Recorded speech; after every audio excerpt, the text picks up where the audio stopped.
Prepare yourself for Earthling Entertainment with your hosts, Joe and Ryan. Hey everybody, welcome to another episode of Earthling Entertainment. I'm your host for the day, Joe Wakefield. Unfortunately, Ryan will not be able to join us. He's taking care of some personal matters, but don't you worry, he will be with us next week. And for now, well, you're stuck with me, which is why this episode is so joyfully titled, I'm so alone. Yes. So guys, my wife and we took our baby to Motor City Comic Con, which was last Saturday. And I could proudly say that our child is less than 1 year old, and he's already been to 2 comic book conventions. He got to go to one earlier in the year that was much smaller, but he met the original Power Rangers. We have a nice photo of him with the Power Rangers. And then this time, we got a photo with Doug Jones. Now, he is obviously an actor, but he's a contortionist. He does a lot of creature work. You know him from Star Trek, the new Star Trek Discovery. He plays Saru, the alien who is the science officer. But before that, he played Billy in the Hocus Pocus films. He played the monster with the eyes in his hands, the palm of his hands in Pan's Labyrinth. And I believe he also played the Faun. He works with Guillermo del Toro a lot. That's why he played Abe Sapien in the first 2 Hellboy movies. So even if you don't know Doug Jones, you know Doug Jones. Great guy. And we know him because we've met him when we lived in LA. I went to the Los Angeles Film School. It's a great film school. And they happened to have a premiere there that my buddy co-starred in. It was called The Terror of All Hallows Eve. And so his name is Caleb Thomas, and he was actually stood up in my wedding. Very nice guy. Did a bunch of stuff. Chase Champion, which was on Nickelodeon, and he did Lost in the West on Nickelodeon. Well, anyways, he co-starred with Doug Jones in this film. Doug Jones played the villain, the Trickster. So I got to meet him at that premiere. And boy, he was a nice guy. I have this picture on my Facebook of him just like grabbing my head. So I mentioned that to him, and he remembered, which is really nice. We got him to hold the baby. Well, we asked if he would like to hold our baby, and he did. So we have our Comic-Con photo with, him holding our baby. It's very, very cute, and he's just such a nice guy. We didn't do a lot of the celebrity stuff because, it costs a lot of money. But I did get Danielle Panabaker's autograph. She is the actress who played in the Flash show, and she's also one of the final girls in the Friday the 13th made by Platinum Dooms in 2009, which is why I was interested, because I got her to sign my DVD. I have a box set of all the Friday the 13th, and eventually I want to get all the final girls that, I can get to sign the Blu-rays. So that's what I did. I got a selfie with her too. It's a lot of fun. But just comic book conventions in general, everybody's just so nice, because whether it's, this kind of fandom or this kind of nerdy stuff, or whether it's anime, or whether it's, Ninja Turtles, which is my thing, or Superman, or whatever it is, an obscure thing that no one's even heard of, there's someone at the con who has heard of it. And they're just the nicest people. If you are into literally anything and there's a convention for your fandom, you have to go. Conventions are so much fun. One of the funnest ones I ever did was PantheaCon, which was in Northern California. I forget the city. And that was the Wiccan, festival. It was a convention for pagans, essentially. So there was a lot of, blessed bees, solitary practitioners. There's a giant drum circle, the horned god and goddess, the whole 9 yards. That was a really, really cool one. And then, like I said, I did WonderCon in LA. I've done Stan Lee's Comic-Con in LA. I've never gone to San Diego Comic-Con. I've been to enough of them to know, though, I wouldn't enjoy that many people. I don't want my entire day to be waiting in line just to get into a hall to see a panel. And, Hall H is infamous for that, where people will literally spend half of their con just trying to get in to see the next big announcement. Of course, some of the advantages of it being the biggest con is that's where you're going to get the coolest exclusives from vendors. You're going to get the coolest celebrities coming. So it is a give or take. But you know what? Smaller cons have a lot of fun stuff too. And like I said, Motor City Comic Con is actually pretty big. Hopper was there, David Harper from Stranger Things. Guillermo, who is in What We Do in the Shadows. That's his character name. I don't know offhand his actual name, so I apologize for that. The Weasley twins were there from the Harry Potter franchise. I believe we even had Chekhov from the original Star Trek. And that's just some. I mean, there's still plenty more. 3 people from the Flash Arrowverse were there, besides Danielle. And yeah, great time. Our local artists were there as well. I got this lovely mashup of the Ninja Turtles walking through the sewer, and they're coming across Pennywise the Clown. And my wife got this one where it's Chucky fighting Chucky. So Chucky from the Rugrats, the redheaded baby, is running away from Chucky, the psycho killer doll, who's chasing him with a butcher knife. That's what we call fine art, people. That is what we call fine art. So yeah, you know what? Go to conventions. There's another one coming up in the spring, and wherever you're at, just your nearest city probably has a convention. A lot of fun. All right, guys. So today's episode, like all our episodes of Earthling Entertainment, consists of 2 major sections. One is the scary, the spooky, the occult, the aliens, the monsters, the creatures, the legends. And, that is at the beginning. And then we follow it with our entertainment part, which normally consists of a game, but since Ryan isn't here, we will be skipping the game today. But we have our headlines and even our newest segment of, well, they're dead. So strap in and enjoy the show. And here's our first segment, Spooky Stuff. Spooky Stuff. On this week's Spooky Stuff, we're going to talk about Wisconsin's own Boy Scout Lane. The story of what exactly happened at Boy Scout Lane varies, but they all end the same way. A group of Boy Scouts died on the road. In some stories, McDowell News reported there was a bus crash with no survivors, or they were murdered by a bus driver, or they're just mysteriously vanished into the woods one by one. That one's actually pretty creepy. I like that one. Visitors have reported seeing a swinging body in the trees, feeling as though they're being watched, and finding child-size handprints all over their cars or equipment. So some very, very creepy stuff. And yeah, let's hear more from our buddy, Jim. In the woods of rural Wisconsin, there is a lonely road that some say is haunted by the ghosts of Boy Scouts killed there many years ago in a tragic accident. Oh my God. A number of urban legends are associated with the road, and people have reported seeing and hearing strange things there. Located in Portage County, Wis, Boy Scout Lane is a dead-end road with no outlet. It is supposedly the site of some kind of accident that resulted in an entire scout troop getting killed. Dun dun dun. The place has been the subject of several paranormal investigations, and young people often go there at night hoping to experience something spooky. And like many other haunted forests, the land surrounding Boy Scout Lane is privately owned and is off limits to the public, according to a website. You know, for a robot, you're reading kind of flat. Over the years, folks living in Portage County have talked about the tragic accident that supposedly happened there. What? You're going to say nothing? You're going to ignore me? One version of the legend holds yeah. Keep on reading. It doesn't matter. Whatever. A group of Boy Scouts camped out in the woods one weekend in the 1950s or early 1960s. One of them accidentally dropped a lantern that caused a forest fire which killed the entire troop, and their leaders vanished in the woods without any explanation. Well, that's just creepy. In most accounts, the Scouts are said to haunt the forest where they either died or vanished. They can be heard hiking through the undergrowth, or their lights can be seen at night as they try in vain to find help.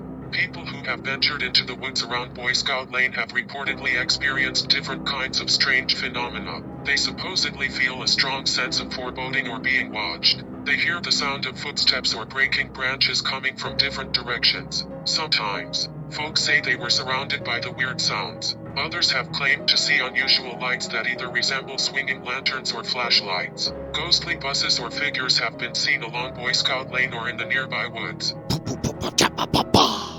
One website contains a first-person account from someone who went in search of ghosts along Boy Scout Lane. 4 teens traveled out there one night and heard weird whistling noises. They also saw a light in the forest that disappeared and reappeared as it moved through the trees. Then the teens heard something hit their car very hard. As you can imagine, they got out of there in no time. When the teens got home, they noticed something very disturbing on the car's passenger side window. They found fingernail scratches on the glass. The person reporting this on the website states emphatically that this could not have been caused by tree branches. No kidding. Those are some of the legends associated with Wisconsin's Boy Scout Lane. Thank you, Jim. So for those of you who don't know, Jim is a magical robot who lives in my office. And he's going to randomly read things. Not anymore on this episode. That's it. Because, no one wants to listen to a robot that much. But I thought I'd use him for this segment. Thanks, Jim. All right, so Boy Scout Road, Wisconsin. The bus driver murdering all the kids, that makes sense, right? We have that story, and I have a lot of questions there, right? Like, what he just pulls over? Because, 30 kids, they could take down a bus driver, right? I mean, that bus was probably full. Even if it's 10 kids, 10-year-olds should be able to take down a bus driver. Just saying. I feel like that might have a flaw. The bus, exploding or crashing, that's probably the most realistic, even though the article says that there's no reports. Hey, man, you know how these things work in small towns. The government, the cops, they don't need to know. So, maybe this is happening. Maybe there was a tragic Boy Scout thing. My favorite really is them wandering into the woods one by one and disappearing. Because that's all kinds of fun stuff. That's like, are they going to a different dimension or a different planet? Were they abducted by aliens? Is it a Stargate?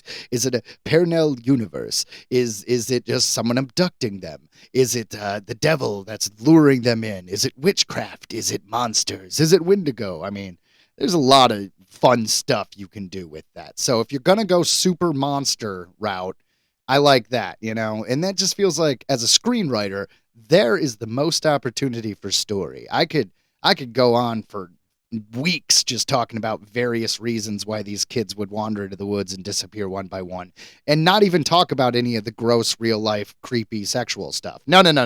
All supernatural murders and fantastic stuff. That's what we're doing here. So, yeah, Boy Scout Lane in Wisconsin. That's one of the cooler urban legends. I think we're going to, leave it at that. But, yeah.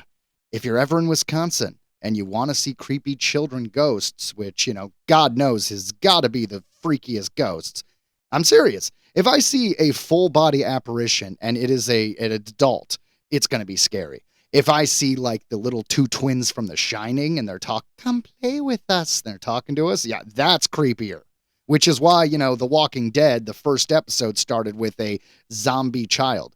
Children being undead or dead or ghosts or creepy, that is a full level of awesomeness as far as horrors are concerned. So, yeah. All right. Thank you. All right. Well, because I like you guys, we're going to do another spooky stuff. This one's a little short, fun one. So, yeah. In Mississippi, there is a Deer Island. And Deer Island apparently has a fun ghost story. So, the ghost of Deer Island originates from an old pirate story. According to the pirate story, there was a ship that sailed into the bay and buried its treasure on Deer Island. The crew decided to behead one of their own and left the body behind to guard their treasure. Ooh, spooky stuff. That's what we like here. All right, and this is added on to it.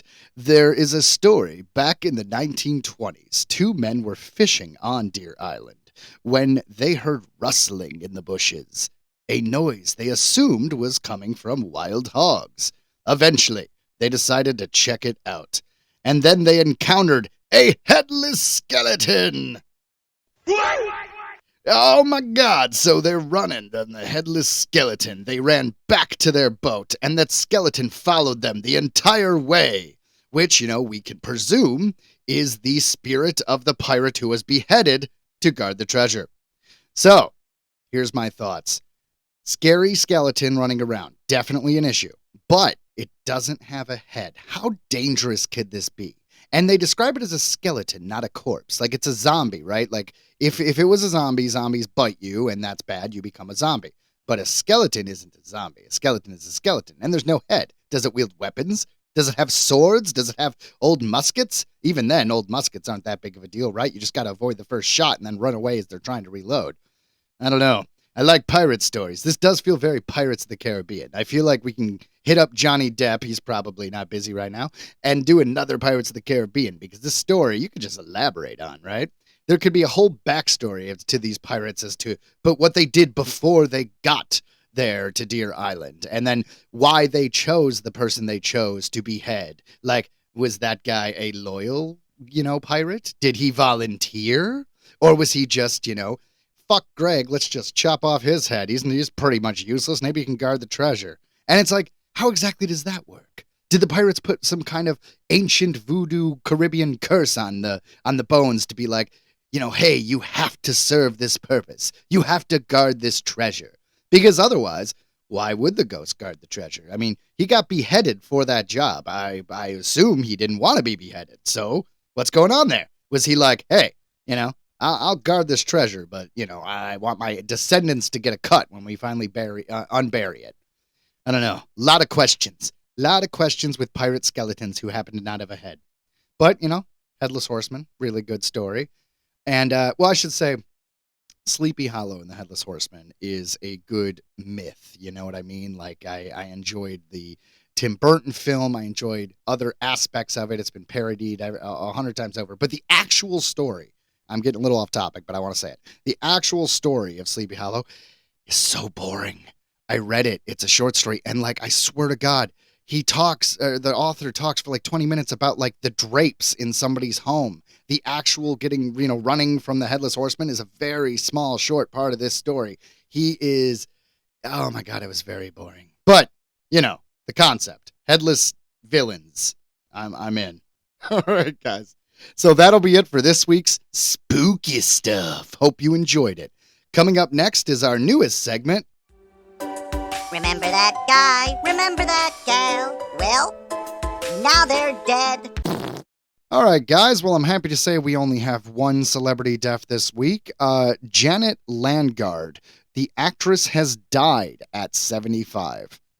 So Janet Landgard, who starred in the 1968's The Swimmer alongside Burt Lancaster and played Paul Peterson's love interest for 3 seasons on The Donna Reed Show, has died.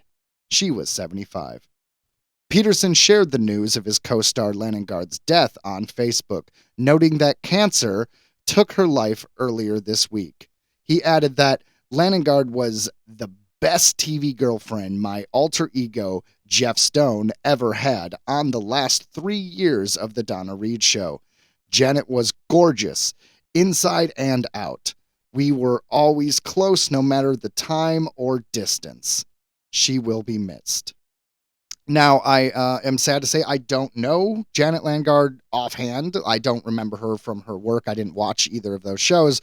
Forgive me, it was from the 60s, and I'm a little older, but I'm not that old. I was born in the 80s, I'm in my late 30s, so I missed that one. But that being said, if you're a fan of her, it's very sad, and I'm sorry that you lost someone that you admired. It really sucks when celebrities die. I remember Robin Williams hit me really hard because I loved Robin Williams stuff from the 90s when I was a kid growing up. Flubber, Mrs. Doubtfire, then we had Aladdin. So that one resonated with me. And if Janet Landgard resonates with you, then, hey, my feelings go out to you, and I'm sorry for your loss. I'm sure her family is in mourning, and we're really sorry to hear it, and she will be missed. If not by me, by others. And, all respect to someone who had a great career and presumably a great life. It doesn't say here she went to jail or stabbed anyone, so I'm going to assume she also had a good life. All right. Janet Landgard, you will be missed. Earthling Entertainment headlines. James Gunn says Superman Legacy still on track for its 2025 release date, despite the strikes. This comes to us from Deadline. James Gunn is finally talking about the developments at DC Studios after SAG-AFTRA struck a deal with the studios following a prolonged strike. Despite the WGA and SAG-AFTRA halting Hollywood for months, James Gunn says his first DC film of the new universe universe he's constructing with Peter Safran, Superman Legacy, will make its original target date of July 11th, 2025. And we have a quote here.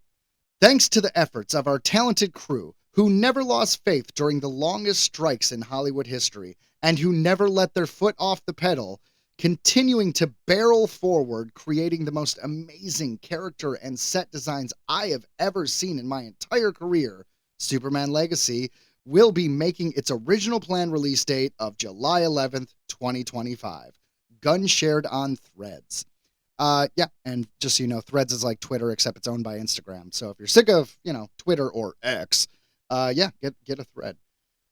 Superman Legacy tells the story of Superman's journey to reconcile his Kryptonian heritage with the human upbringing as Clark Kent of Smallville, Kansas. He is the embodiment of truth, justice, and the American way, guided by human kindness in a world that sees kindness as old-fashioned. Love that quote. So that's how James Gunn has been describing his film from the beginning.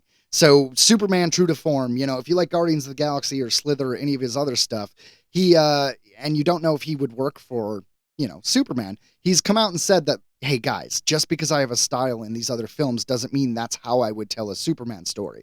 So he's promising us, Superman at his core, nothing weird, nothing creepy. I mean, I'm sure there'll be jokes. He's a funny guy, but we're not going to get a talking raccoon in this one, unless there's a Superman villain who happens to be a talking raccoon and I just don't know about it, which is very possible because as big of a comic book fan as I am, I've never been a huge Superman fan, at least in the comics. I watched some of the shows. I saw a few episodes of Smallville. I liked the Superman and the Arrowverse, but, surprisingly, because of the Arrowverse, I might know more about Superman's cousin, Kara. I might know more about Supergirl than I do about Superman. But I love James Gunn. I love the fact that he's helming a whole new DC universe. I mean, that's something that I don't know if everyone realizes. I mean, if you follow film news, you probably do. But if you just are a casual viewer of movies, you might not know the whole DCU is being rebooted. Everyone's pretty much out. Gal Gadot, there'll be no more Wonder Woman. There's going to be no more, I believe, Aquaman has one movie coming out. I know Shazam's probably not going to be in it. There are some people moving over to the new universe, but for the most part, no. Blue Beetle, that character is going to be in the new DCU. Technically, while that film wasn't the first one in the new universe, the character was the first character revealed. That's going to be in the new universe. And if none of this makes sense, just remind yourself that it's multiverse shenanigans. Don't worry about it. We're rebooting it because it stopped making money. That's what's going on. All right. Yeah. So next, Nintendo is finally making a live action Legend of Zelda movie. This comes to us from Entertainment Weekly. Hyrule is going to Hollywood. Nintendo announced last Tuesday that it is developing a live-action The Legend of Zelda film centering around everyone's favorite sword-wielding blonde hero from the iconic video game franchise. Nintendo and Sony are co-producing the movie. The Maze Runner filmmaker Wes Ball is set to direct. Zelda has long been one of Nintendo's most beloved franchises, stretching all the way back from its original 1986 game. Rumors of a Zelda film have been swirling around for years, especially after the release of the two recent blockbuster games, Breath of the Wild and Tears of the Kingdom. But nothing has come to fruition. Back in 2015, Netflix was reportedly developing a live-action Legend of Zelda television series, but that never materialized either. Now, Nintendo is officially moving forward with Shimiro Matahoa. I'm going to try that one last time. Hold on. His name is Shigeru Miyamoto. That's right. Shigeru Miyamoto and Avi Arad serving as producers. Miyamoto wrote in a social media that he and Arad have been working on the live-action film project for many years now, explaining that Nintendo is heavily involved in the production. It will take time until it is complete, but he hopes that you are all looking forward to seeing it. Nintendo is notorious for being protective of its franchises, especially since the ill-received 1993 Super Mario Bros. Movie that was released in theaters. But earlier this year, Universal released a new Mario movie, which was animated and starring Chris Pratt, and that made over $1.36 billion worldwide. I believe it also made it to the third highest animated film ever, as far as gross is concerned. So far, details are scarce on what the Legend of Zelda movie might look like, or who might star in it. Since 1986, there has been more than 25 different games in the series, usually concerning Link, our hero, saving Zelda from the villain Ganon, and using the Master Sword to do so. So yeah, we could safely assume the movie is going to take a similar story. Personally, I hope they adapt Ocarina of Time, and I know it's an old game now, that came out when I was in middle school on Nintendo 64. So, Tears of the Kingdom and Breath of the Wild is probably more likely going to be the setting of this movie. What else would be cool is kind of if they didn't follow any game in particular and just had another adventure with Link, Zelda, and Ganon, because each one of these games, even though there is technically 3 timelines that the Zelda games encompass. But I just think it'd be cool if they do an original game. Because most of the games, if you're not in the know, just come off as a self-contained story. Except for the direct sequels, very little of them kind of have similarities besides the characters and the Master Sword and what have you. So yeah, a live-action Zelda movie would be awesome. I'm reminded of Lord of the Rings and any of these epic fantasies, and it's been a while, personally, since there's been an epic fantasy. The Green Knight came out, A24 did that a few years ago, and that was a pretty cool fantasy. It was definitely darker, and I don't know, it just didn't get the publicity that a lot of these films do, simply because A24 is an independent studio, probably didn't put in much into marketing, plus that film is, let's just say, not for everyone. So yeah, are you looking forward to the new Legend of Zelda film? I know I am. I know as a fact Ryan will be. So, I guess we'll all just have to wait and see. Since it's live action and not animated, oh man, depends on how big the budget's going to be. Are they building full sets? Are they doing it all on green screen? So I can't guess how long this would take, but I'd say at least 2 years. I can't imagine we're going to see this film until early 2026, but that is just my projection based on what I know in the film industry. They don't actually say in this article. All right, guys, I got to be honest. This is what I consider the best headline of the day. The Teenage Mutant Ninja Turtles get a commemorative manhole cover at the spot of their creation. This comes to us from Entertainment Weekly. The Teenage Mutant Ninja Turtles may invoke the stylized and smoky, ruinous streets of New York City, or maybe just the sewers in general. But Dover, New Hampshire doesn't want to be forgotten in the conversation. The city unveiled a pair of commemorative markers honoring the crime-fighting sewer dwellers last Wednesday, including a 2-perfect commemorative manhole cover designed by TMNT co-creator Kevin Eastman. The unveiling coincides with the 40th anniversary of the Turtles, which were created in 1983 and made their debut in a one-shot comic 1 year later.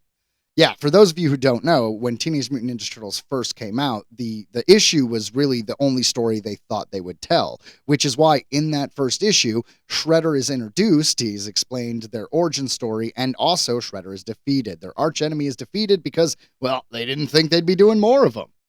So there is, if you want to find it on X, the city of Dover, New Hampshire, tweeted, I keep saying tweeted, because what do I say, exited? They X-posted? I see, tweeted just works better. Anyways, the city of Dover, New Hampshire tweeted a picture of it, and it looks really cool. It's got the classic 4 turtles standing on a rooftop and then surrounded by various words. It's very beautiful. I definitely think that. And I'm a huge fan of Ninja Turtles, if you guys didn't already know, which anyone who knows me or has heard this podcast probably is pretty aware of. Eastman and co-creator Peter Laird are often associated with their Northampton, Mass-based Mirage Studios. However, they got their start in New Hampshire and first created the Quartet of Mutants while living together on Dover's Union Street. The city celebrated the creation with a state highway historical marker on Central Avenue and a decorative manhole cover outside 28 Union Street. The house where the characters were created and dreamed up, unfortunately, has since been destroyed. But the street-level marker outside the former residence will be a constant reminder that the Teenage Mutant Ninja Turtles were first born above these sewers. That is awesome. All right, so there's a better picture of the commemorative manhole cover, and I could actually read the words. It says 28 Union Street, Dover, New Hampshire. Yeah, that makes sense.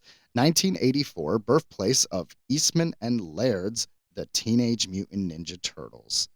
Wow. That is really cool. You know, I never had a reason to go there, but if I do, I'm checking this out. I'm going to take a picture. Now it's like a spot, right? I don't think New Jersey was a great place until, excuse me, I don't mean New Jersey, the state, but like where Leonardo, wherever the Quick Stop is what I mean to say. Kevin Smith's from there, and he made that spot famous. He has, in the surrounding cities, he has his comic book store, he has a movie theater. Well, now I can go see where the Ninja Turtles were born. Granted, I'm just going to be looking at a sewer. Yeah, I really wish that house wasn't destroyed. I mean, I guess it doesn't matter, right? It's just an old house, and, you know, you'd look at it and be like, that's where it was created. But, I mean, people visit Graceland after Elvis is dead, and that's just a house. Granted, it's a very nice house. I don't know. Maybe it matters, maybe it doesn't. Anyways, it's a very, very cool thing. And the highway marker they do not have a picture of, but I imagine that is also pretty cool. Our next story is, in a weird way, kind of sort of related, although not related at all. Anyways, New York City. Green slime? Question mark. New Yorkers puzzled by sludge oozing into city streets. This comes to us from Fox Detroit. Yeah. Fox. Okay, guys, don't watch Fox News, just in general. I just don't do it. It looks like a scene straight out of the Teenage Mutant Ninja Turtles. Fluorescent green liquid oozing from manholes and sewers into New York City streets and sidewalks. The slime, or sludge, as some have labeled the mysterious liquid, was captured by Daniel Pantello this week in a viral X post. All right, so he tweeted it. And the picture, it's amazing, guys. It looks like it's overflowing with like antifreeze. It's fluorescent as hell. It is really green. It looks like some Slimer, like, you know, the ectoplasmic goo from the Ghostbusters that was spilled out. That's what it looks like. Not the pink stuff from the movie, but like the green stuff. Ugh, it's crazy. So there's green slime bubbling out from the ground and the World Trade Center right now, like right in front of it. That's what the caption reads. People are walking through it casually. Sometimes a small crowd gathers around to stare at it, but no one really pays that much attention and quickly moves on. There are a bunch of posts, a bunch of pictures, and all this other stuff. So this isn't the first time New York streets looked like an aftermath of Spider-Man vs. Green Goblin's showdown. I don't really get that one. I don't remember green sludge and Spider-Man. Come on, guys. You could have used a Ghostbuster reference like I just did. Reported when a similar goo infiltrated a Brooklyn subway station back in March. Fortunately, the city didn't need to call the Ghostbusters. Oh, well, there you go. The likely source is not radioactive, and it's not going to mutate anyone. It is probably just dye that plumbers and other city workers might put in the water to detect leaks and other times that the drainages aren't going where they should go. So that makes sense. They follow the color. All right. You know, that is a good explanation, but the picture is so fluorescent. It doesn't look like when Chicago dyes the river green in order to celebrate St. Patrick's Day. It looks like what highlighters come from. So, I mean, nobody's gotten hurt, so we're going to assume that there's not some nefarious plan here where we actually are mutating people or something, you know. It probably is harmless because by now you assume people would be getting sick. But it is weird looking. Only in New York, right? A city that old, as far as the United States is concerned, it's got to have weird plumbing stuff. What did they say a few years ago? Alligators are in the sewer.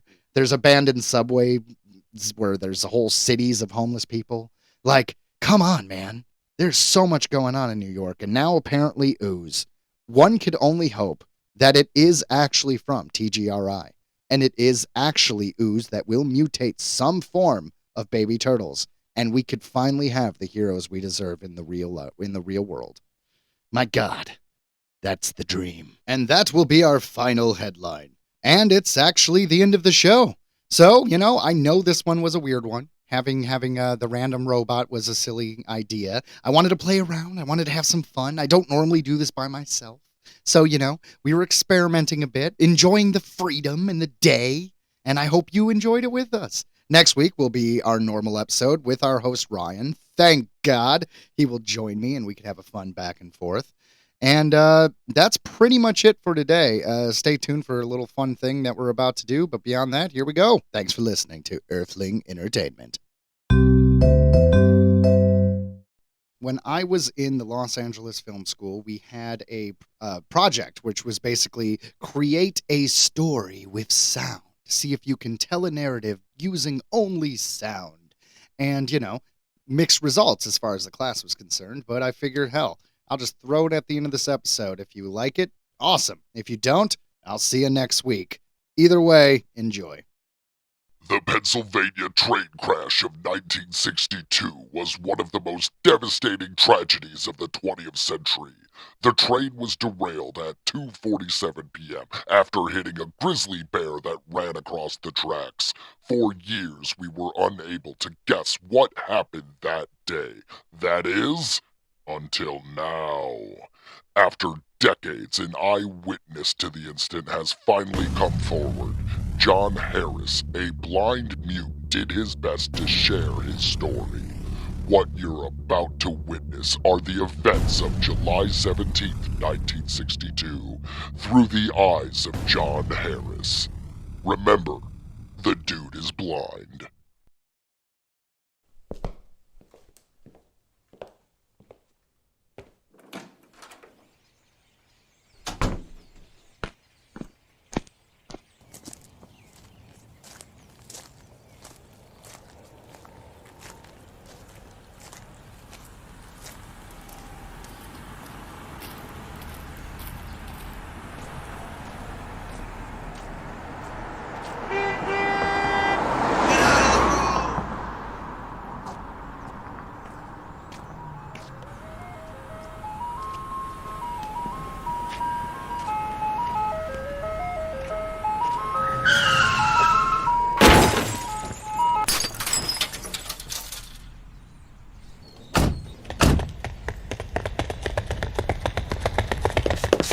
Holy crap, Jerry, you hit a blind guy. Oh my god, oh my god, oh my god.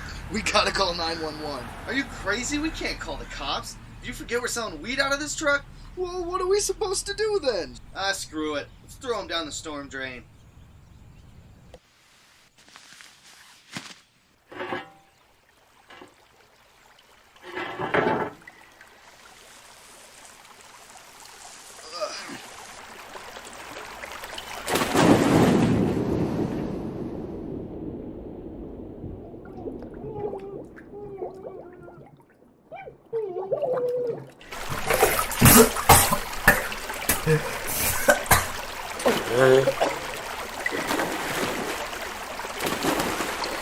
Two hours and 9 miles downstream later.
that's how it went.